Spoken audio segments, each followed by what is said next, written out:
Hello and welcome to episode 3 of Draw and Talk. I'm your host, Farhan Mahmood, and today I'm joined by Fizan Mahmood and coming from Germany, Sena Chelik. Today, me and my guests have partnered up to donate to the Human Development Fund in Gaza. Enjoy the episode. Hello guys, welcome to Draw and Talk. How are we today? Good. How about you? I'm great. So, today we're going to be talking about history, and we're going to be talking about how history is important, the importance of history, the importance of learning history, the importance of history in education, and how we see the patterns of history today. So, actually, let's start off with that. How do we see patterns repeating themselves today, whether it's in the US or abroad? Do you want to start, Fazan? Sure, I'll start. So I think we're definitely seeing some trends coming back up, especially I feel like fascism is definitely on the rise on both sides of the world. I mean, for example, I feel like in the US, the current administration, although not as extreme as fascism in during the World War II time, they're definitely leaning towards that because I feel like they're trying to silence their opposition and take control through force, definitely being more aggressive. And that's not really a trend we want to see, but I definitely see it making a comeback, fortunately. Yes. Mm-hmm. Is it my turn now? Yeah, you can join. You can talk about anything you want and whenever you want. Yeah, of course. Okay, I would say that, it's really interesting because during World War II in Germany, there were a lot of companies that supported, like rich people that supported Hitler and his party. And right now we see how rich people support like the government of Trump, and even like we see that a lot of people in his government are rich people, not normal people. Like it's not the working class, just rich people that are trying to rule a country and influence other regions of the world. And it's really crazy that like they're trying to buy other countries, and it's like reminds me sometimes of Hitler a little bit, especially because I'm from Germany and we know a lot about Hitler. Yes. I would say, America not a good country anymore. Yeah, and I think that's a very important thing to talk about is the how wealth is so like powerful and it's so corruptible. You know, it's I mean, I feel like every country has been either a victim of or is perpetuating like its use of wealth and its and its and its hunger for power on everybody. And I feel like obviously that's seen through history. I mean, we can talk about Africa, for example, and how all the European countries had each little piece of Africa for a while, and we can see those effects today. Like African countries are still struggling economically and like with resources and stuff like that. And so, I think wealth and that power struggle is just such a I feel like it's a disease and it's an issue that never leaves. It's truly like it's it's so deeply embedded in the roots of history and in the history of every country that I think it's impossible to remove. And then on the topic of that, do you think there's any way to tackle those roots and to tear those roots away and hopefully try to make change, a positive change?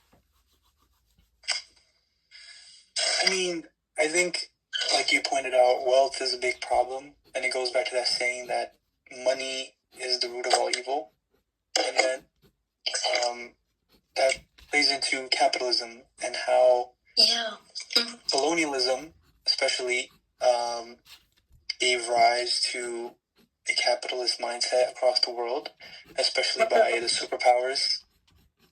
And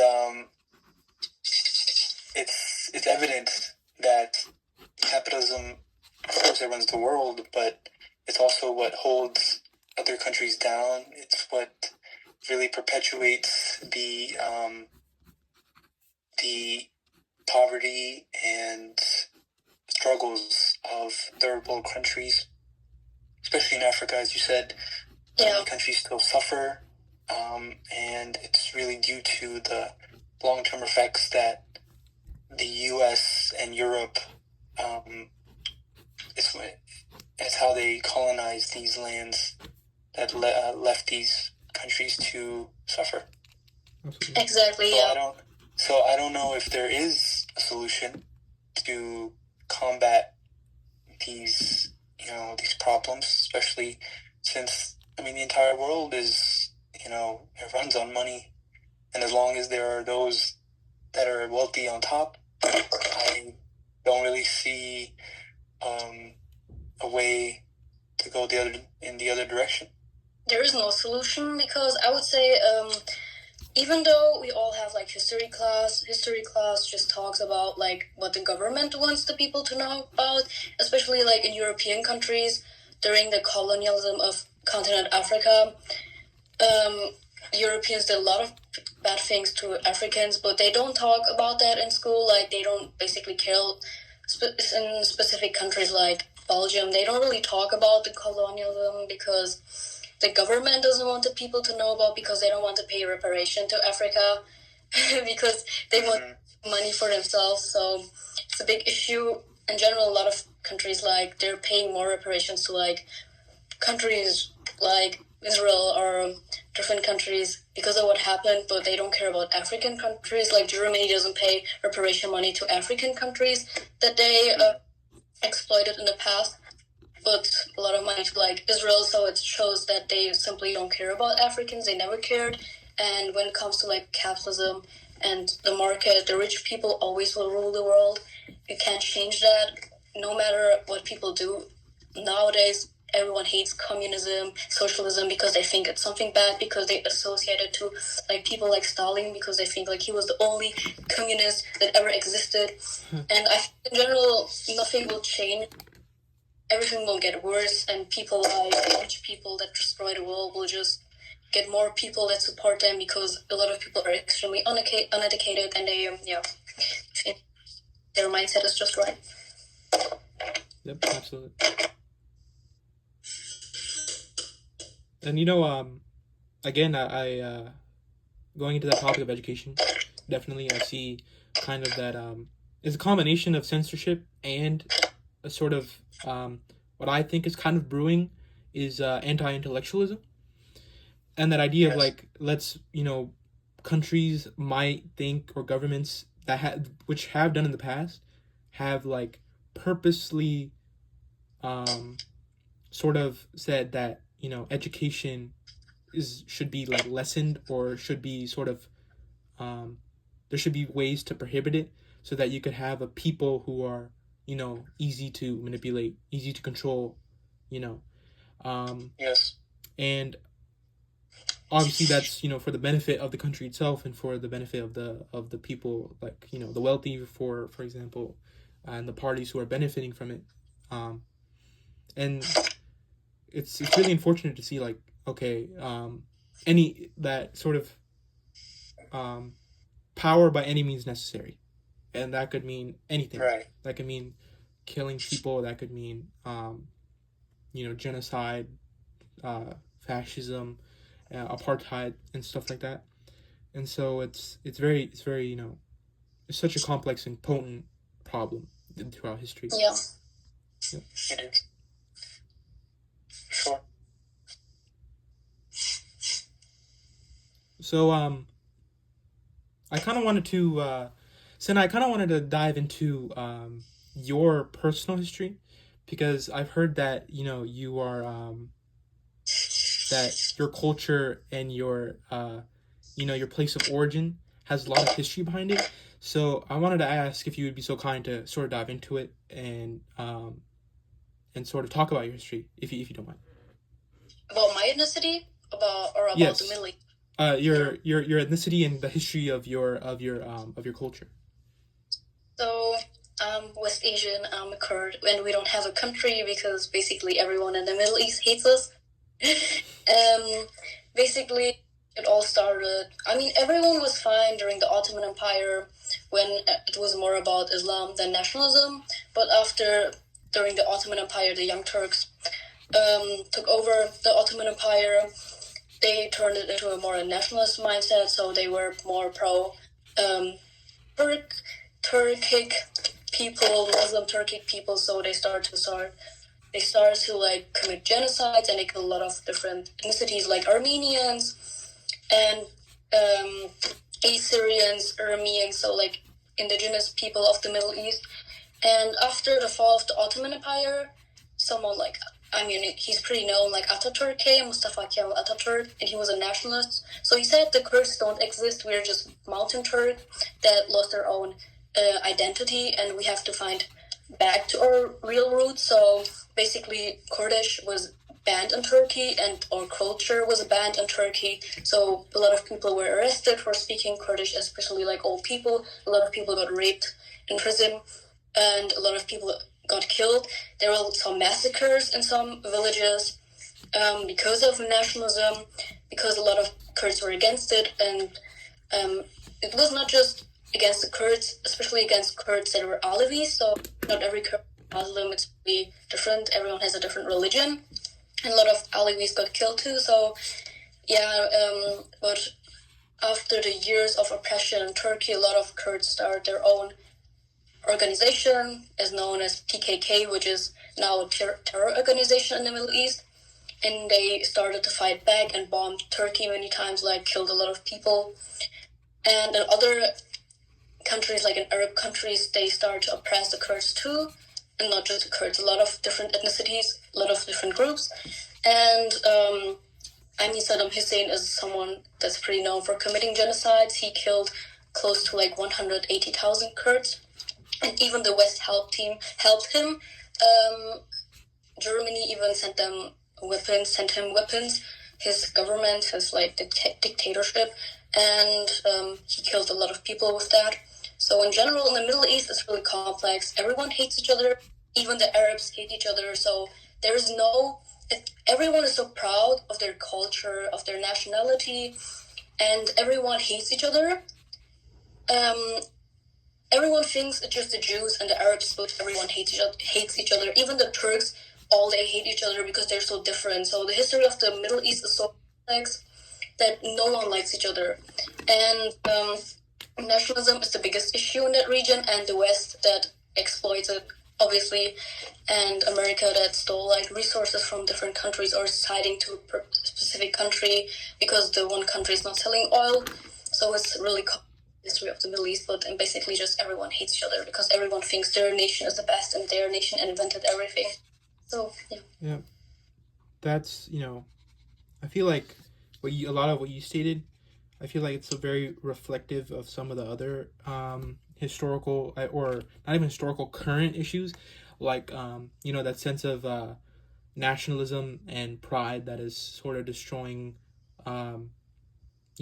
other certain groups of people.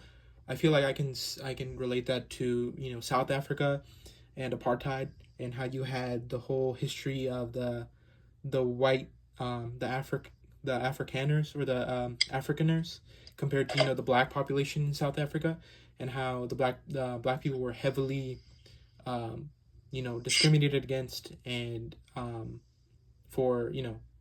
and so they wanted to have the white nationalist party to be the ruler of or the presidents of South Africa for a while.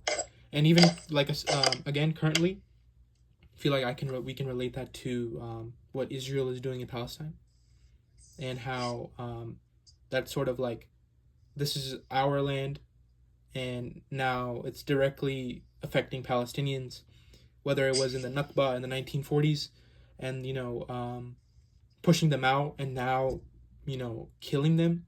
We know for a fact that that Palestinians are being indiscriminately killed in the pursuit for hostages. but we know that there's likely a motive behind that to get rid of Palestinian people and then have Israel make it a one state for Israel. Yeah. Right. But yeah, it's like I think it's really unfortunate to see that that there's so much that issue of pride, it's so irremovable. It's such a potent issue. But I think, although like I want to say that that a solution is not possible. I think it's easy to say that because it's true. I mean, you have like thousands and thousands of years of history for each group of people, and obviously they want to protect that. Yeah. But like someone was saying that a solution would be really difficult, but can you guys really think of any ways that countries can come together, overcome differences, or maybe examples of that you've seen in history that you want to share? Communism. Yeah. You want to elaborate on that? I mean, I think the root of every issue, not every issue, but the most is like capitalism. So capitalism and colonialism in history led to a lot of racism. It made racism normal. As an example, in Africa is the best example. During colonialism, they literally destroyed Africa. They stole their resources, and they did a lot of bad things. And nowadays, a lot of people look at Africa and they just say, okay, Africa is such an unstable continent because Africans are like that. So they call them bad words because their continent is so unstable. But they don't look up to history and they don't realize that it's literally just what colonialism did to them, what the Europeans did to them, and to a lot of different regions of the world. I mean, in general, when we look at Bangladesh, it's literally a horrible country because of capitalism and corrupt government. So there are a lot of regions that are like really unstable because of colonialism and capitalism. And I think when we look at that, it's so normalized to be like that. But I don't like it. I think communism, of course, in history, it wasn't successful either because a lot of leaders wanted to go their own way or wanted to profit from it. But in general, I personally, as someone that likes Marx, think that his ideas were great compared to like all the others ideas because we're all humans, and I think religion and ethnicity should not define the person, and not everyone should think like what their ancestors did is so important and it doesn't define them, so they shouldn't like be so proud of something they never did. And yeah, I in general, I think communism is, or like socialism, this way is better than the other because it's about bringing the people together, the workers that are more important than the rich people, because the rich people, they always think they're better. Yeah. Right. And I really think that's the most. Go ahead, Dylan. Sorry. Continue. Yeah.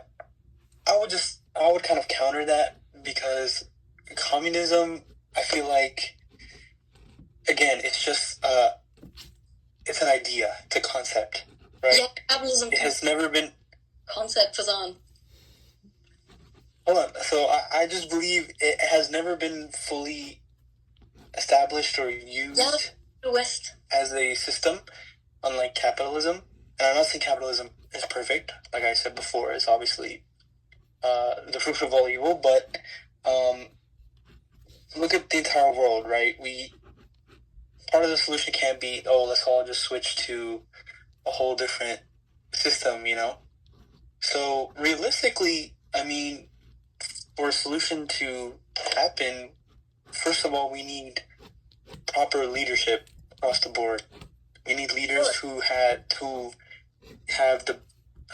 best interests of the country in mind, and especially in democratic countries, we need bipartisanship, where both sides of the aisle are taken into consideration. Because unlike certain countries today, where it's only one party that tries to make the other party suffer, it's pretty ridiculous. So that would be like step one. Step two, which would be the hardest part, is obviously to come to a agreement across the board of how can, countries really work with each other. But unfortunately, like if you look at Israel-Palestine, if you look at the Uyghur Muslims in China, unfortunately there will be evil that that will always try to win. There's always going to be groups of people who are discriminated, prosecuted, and attempted to be exterminated. So it's like I personally, not to be a pessimist, but I personally think it's very difficult for a worldwide solution to this, because history is deep. There's grudges. There are people don't forget. And all nationalism is good to a certain extent until it becomes until it leads to war and conflict. Okay, Yeah. so go ahead. Sorry. I mean, I think it's a complex topic. So we have reached the 20-minute mark. So if you guys want to throw in any final thoughts, ideas, anything you want to share, questions, concerns, statements. No, I think I'm good on my end. I'm good. So I do, just to wrap it all up, history is such a, I feel like throughout the conversation, I feel like we've talked about how negative history is, right? And how, there's so much to talk about that is bad about history. But, I feel like if we go back to the roots of everything that has happened, I feel like there's good intentions, right? I feel like that in the creation of everything, in the creation of every nation, every organization, every group, that there was something behind them that had the idea that something positive could come out of this. And so I think that in the future that we can look back at our history and that we can lead with that mindset, that we can go into something and hope that it comes to fruition in a way that positively affects everybody involved, right? And I hope that through this conversation, that we have seen history in that light, and I hope that we can also look at history in a positive light as well. So if you guys are done, would anybody like to show their drawings first?